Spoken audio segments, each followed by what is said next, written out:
This is the new Mercedes G-Class, and it's a little bit like retro sweet in the way that it looks a little bit old-fashioned on the outside, but on the inside it is indeed new. For instance, when I was a kid, these weren't called candy sticks. Instead, they were called sweet cigarettes, and they even had a little red tip on, so you could pretend you were like your dad, you know, chuffing on a fag. Now, if you're American, that phrase will mean something completely different than if you're British. So this car, it looks like the original G-Class, which was actually first released in 1979.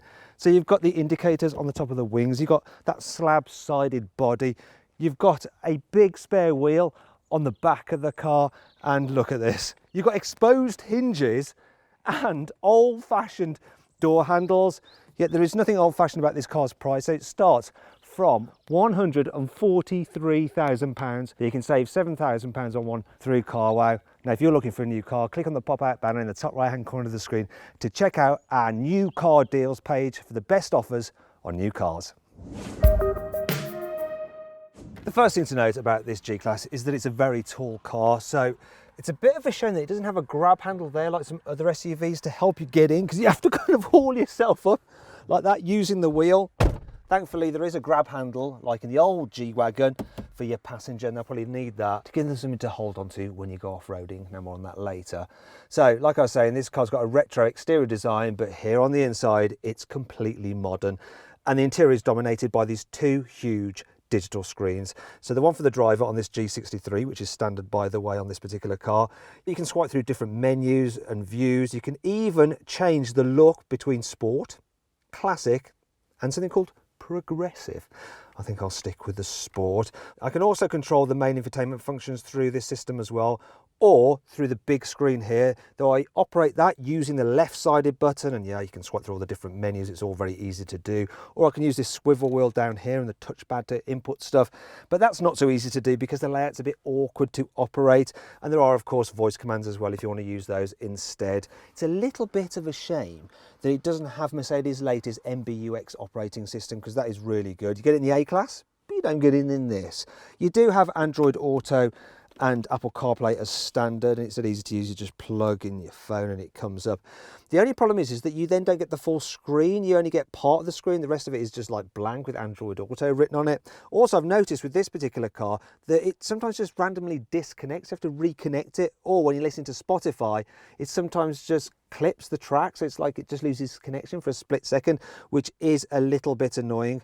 I'll tell you something else that's a little bit annoying as well. Your cable for this, which leads into the central cubby, there's no actual place for you to thread it through. You can, I suppose, squeeze it through there, but it's like Mercedes haven't really thought about that particularly. Oh dear. It's a shame as well, because the cubby is actually a decent size. Look, you can store lots of different things in there. The glove box, that's reasonable as well. There's some little coin holders there, though the type of people who are going to drive this car more like to put the sovereigns for their rings in there.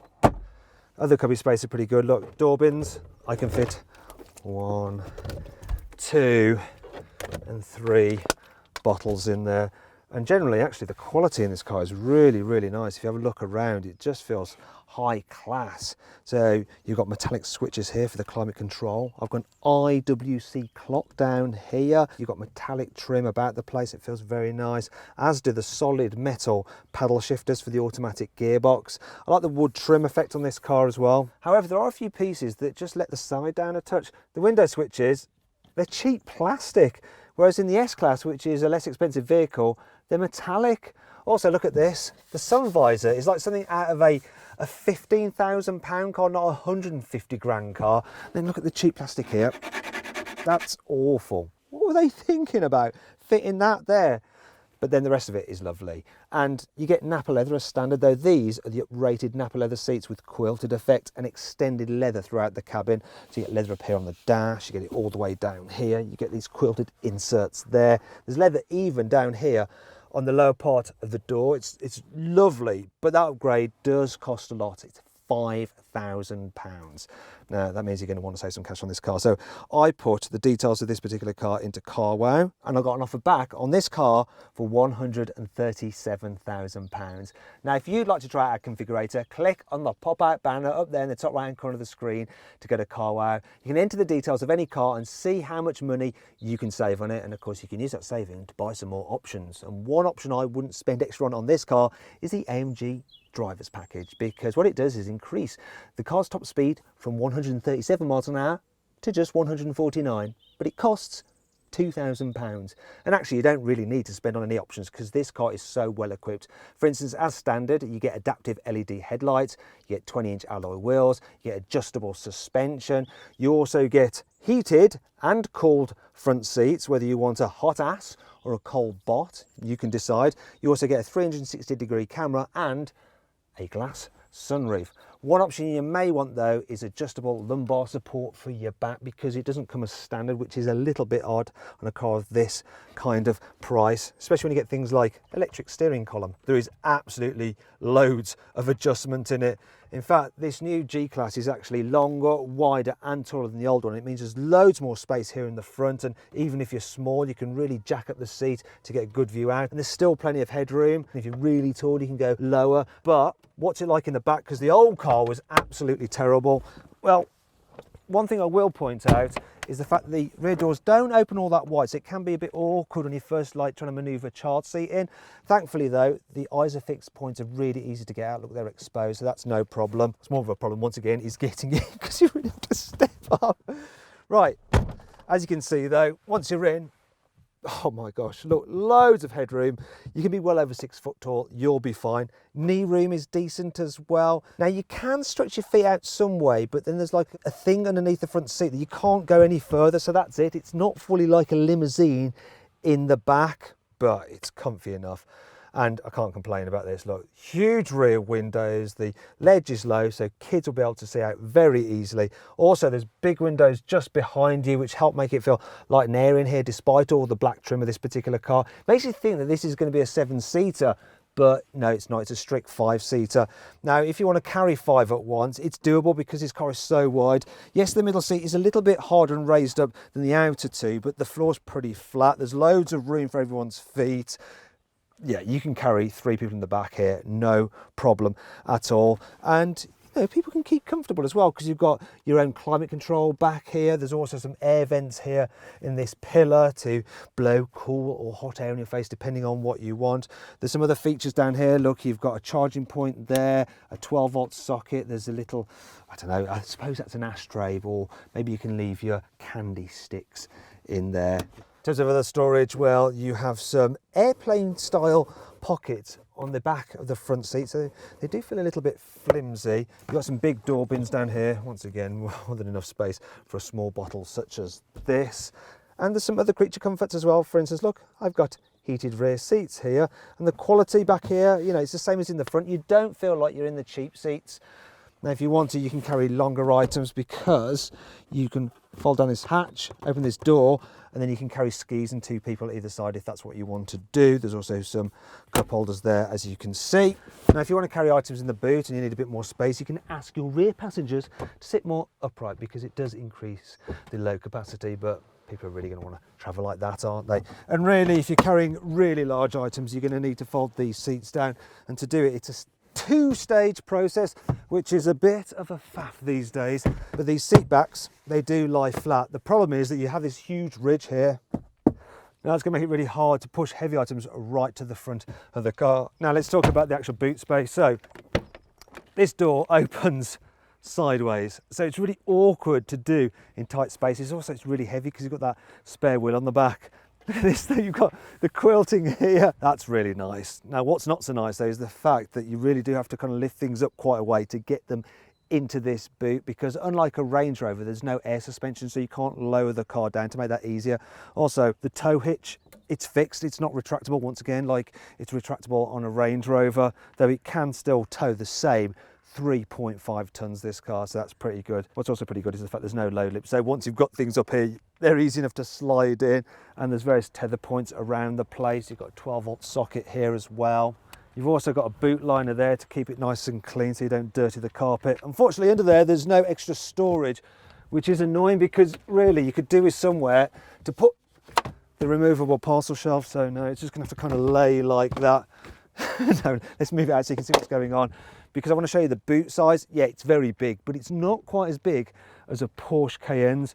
And you might be wondering what the heck this bag is. Well, I'll show you more on that later in the video, because the last thing I want to point out is this. There's no actual guttering around the roof, so when it's raining that can get filled up with water. Then you're leaning in and all of a sudden it just drips down your neck, and that makes you mad. Speaking about stuff which might get on your nerves about the G-Class, here's 5 other annoying things. Normally when your reversing sensors start to flatline like that, you've still got about a foot's leeway. But it seems that Mercedes haven't recalibrated the ones for this car to account for the spare wheel on the back, because as you can see, it's pushed right into the prickly bushes. When the central locking engages, it sounds a little bit like a gun going off, which could prove a bit dangerous when you consider that some of the people who might buy this car probably also carry guns, and you might startle them. These running boards are handy when getting into the car, but when you get out you end up rubbing the backs of your trousers on them, and if you're at the rear of the car, the side mounted exhaust as well, and then you're just filthy. In this bag here you have some netting which you can attach to the inside of the car to maybe keep your dog separate from the interior of the cabin, but as you can see it's all a bit of a faff. It's easy to get tangled, and it's even harder to fit and to put away, so I think I'll leave that there for the Mercedes delivery driver to deal with.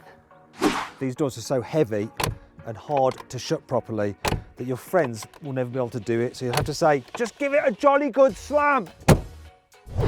Thankfully, this car has plenty of cool features to help make up for all this. Here's 5. Like the old G-Class, this one uses a ladder frame chassis, and it's a bit like this chocolate bar where you have like a tough lower section which the wheels and everything are attached to, and the body is placed on top. That'll be the nougat in this case. It also has a rigid axle rear suspension like the old car for better off-road travel. Yet at the front it gets modern double wishbone suspension for improved comfort. You also have a modern rack and pinion steering system, whereas the old car had some recirculating ball type, which was just really bad. And yeah, all these improvements means it's tough off-road, but also much better on-road. The bonnet, wings, doors and tailgate are all made out of aluminium to help keep the weight down, though this thing still does weigh over 2.5 tonnes. As well as a low range mode for the gearbox, you've also got a front, central and rear differential for superior off-road grip. This G-Class has a ground clearance of 25 centimetres, a wading depth of 70 centimetres and an approach and departure angle of over 30 degrees. This G63 has a hand-built twin-turbo 4-litre V8 with 585 horsepower and 850 newton meters of torque, and it can go from 0 to 60 in just 4.5 seconds. Sounds pretty cool as well.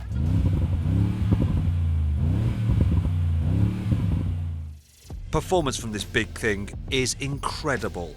I timed it from 0 to 60 miles an hour in just 4.3 seconds. That's quicker than a Range Rover Sport SVR. Flooring the throttle in this thing, it's like a dragster on stilts. The bonnet rises almost like a powerboat, and then it just buggers off down the road like a bull mastiff that's just spotted a cat, and it drags you along behind it by the leash, whether you like it or not. Thankfully though, it does have the agility to cope with its performance, unlike the old G63, which is a bit like piloting a jet-powered jelly down the road, because if you made a sudden import, then it would throw a complete wobbly and get confused and wouldn't know what to do, whereas this one doesn't. So if you need to brake to avoid hitting something, it will stop. If you need to steer around an obstacle, it will respond and change direction. The steering just works like that in a normal car, and it feels like it too, rather than just being something to hold on to. Of course, if you go into a corner too quickly, this thing will start to run wide, but considering it weighs about as much as a fully grown white male rhinoceros, it handles pretty well. Now you can put it into different modes with the drive select button and put it into sports if you want to, and that will do things like sharpen the throttle response. It will make the engine sound a little bit more angry. It will also sharpen the shifts from the excellent 9-speed automatic gearbox, but it also stiffens up the suspension. That's not great because already the car feels pretty firm.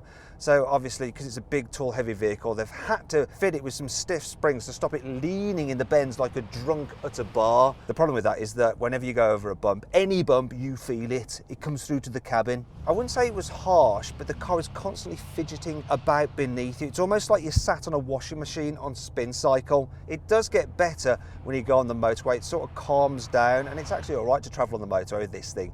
I mean, for something that is about as aerodynamic as Buckingham Palace, you don't really get much wind noise. I mean, that's probably because you've got double glazing. Thing is though, I've just been on the motorway for 2 hours and cruising at a steady speed, and I'm only returning 18 miles to the gallon. Not great, but I suppose if you can afford this car, you don't really care, do you? What you will care about is the fact that you do get, as standard, automatic cruise control, so it can keep you a safe distance from the car in front, so you can just sit back and relax and enjoy the view from your lofty driving position. The raised driving position is particularly good when you're driving in town because you can even look down on people in Range Rovers.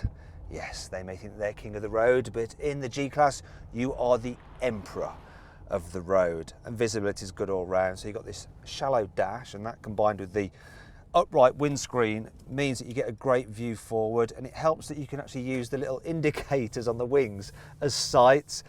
And then there's the wheel arches. They mean that you can actually see where the alloys are, so you don't curb them when you're trying to park. And there's big glass area, even at the back. You've got a huge rear window. It's partly obscured by that spare wheel, but it's not too bad. And then you've got some safety kit as well. So this car has auto emergency braking to prevent an accident. Though the one in this car seems to keep on seeing accidents that aren't actually about to happen. It keeps pre-tensioning the seatbelt. Another slight problem, I guess, is the fact that the turning circle in this thing isn't great, but you can always just drive over obstacles. Now, should you want to, you can actually take this car off-road. I mean, it's a really capable off-roader. You can climb it up hills, crawl it over rocks and blast it over sand dunes, or, like me, just go for a leisurely drive through the woods. I don't know where this is going to take me, actually. I hope I don't get stranded, not because the car can't cope with the terrain. I mean, it will do easily. It's more the fact that I might run out of fuel. It's like driving through Middle Earth, this.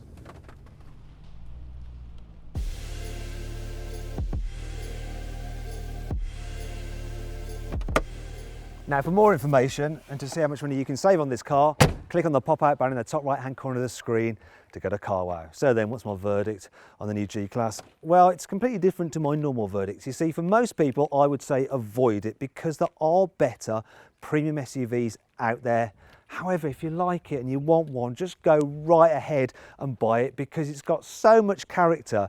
And really, while it looks as cool as the old G-Wagon, it's just way, way easier to live with. If you enjoyed this video, please like it and share it. Click on our logo to subscribe to this channel, on the video window to watch more content, or on the box on the right to see how much money you can save on a new car. Now, did you spot the Easter egg in this video? It was the German indie band on the car's stereo.